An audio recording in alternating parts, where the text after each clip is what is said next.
مصريين طيبين عايشين نخدم نساعد كل المحتاجين، دايما تفكيرنا طالع لغيرنا ما بنقولش احنا، دي الانانيه مش طبيعتنا والامثله كتير موجود دليل على تضحيتنا من اول التاريخ. افتح بص في كتابنا تلاقي سطور معطره بدم شهدائنا، ده الرسول الكريم اتكلم عن جنودنا، كان الاختيار الاول لاي قائد هو جيشنا. عمرو ابن العاص في القادسيه للفرس كلنا وقفنا نحمي كل مسلم منهم، هو ده اسلامنا. التتار يحكوا لك في عين جالوت التضحيه الابطالنا صلاح الدين والمصريين حرروا وقفوا عرفوا كل طاغي احنا مين. اوعى تنسى عبد الناصر ساعد كل عربي مد ايده ليكوا بسلاح تحاربوا المحتلين، والسادات عبوره كافي عبر عن كرامتنا. العالم كله خاف على اسرائيل من قوتنا، كل ده عشان نعلي الكرامه العربيه مش الكرامه المصريه. ولا نسيتوا اللي قلته في اول الاغنيه؟ كرامتنا كرامتكم، اصحوا بقى شوفوا اللي بيحصل فيكم. كرامه كل مصر تانت وانتوا فينكم، بس عادي هو ده العادي عنكم. لو مصر انتصرت كل العرب انتصرت، لو مصر خسرت مصر بس خسرت. يظهر حقد غل كره كل واحد فيكم لبلدي اللي دفعت عن عرض كل واحد منكم. يا عربي لازم تعرف ان النهارده مالكش كرامه،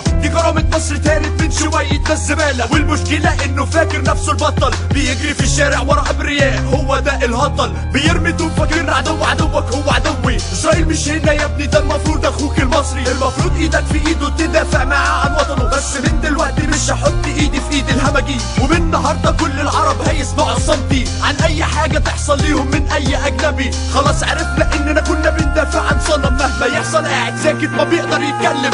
اصحوا بقى بص شوفوا اللي بيحصل فيكم، كرامه كل مصر تانت وانتوا فيكم، بس عادي هو ده العادي عنكم. لو مصر انتصرت كل العرب انتصرت، لو مصر خسرت مصر بس خسرت. بقى بص شوفوا اللي بيحصل فيكم، كرامه كل مصر تانت وانتوا فيكم، بس عادي هو ده العادي عنكم. لو مصر انتصرت كل العرب انتصرت، لو مصر خسرت مصر بس خسرت. ممكن نطلع نوريكم احنا مين، نبعت قوة خاصة تربي المجانين، بس ادبنا وتربيتنا علمتنا اوعى تجرح عربيين. ايوه ده موجود في ديننا، اوعى تحارب مسلمين. ايوه دي وصايا الرسول الكريم، ممكن نقول العين بالعين ونخليكم مقدورين. قولوا مش عيب تعملوا كده نقول لك مظلومين، بس التحريف والتبديل مش هي دي صفاتنا. الغش والكذب مش هو ده كلامنا، الضرب والتهديد مش هي دي طريقتنا. الجمل صفة معلومة في شخصيتنا، اما كل ده حصل عشان شوية تفاهة. اكيد في الجد كلامك كله هيبقى سفاهة، تخوف عشان تكسب هي دي الخسارة. هتروح يا بيضة لا يا خضرا كاس العالم، اهم حاجة تكسبها هي احترام العالم. اصحوا بقى بص شوفوا اللي بيحصل فيكم،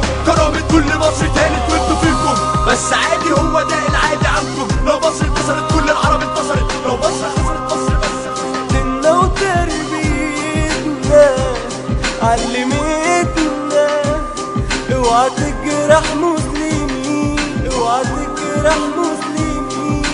ايوه دي وصايا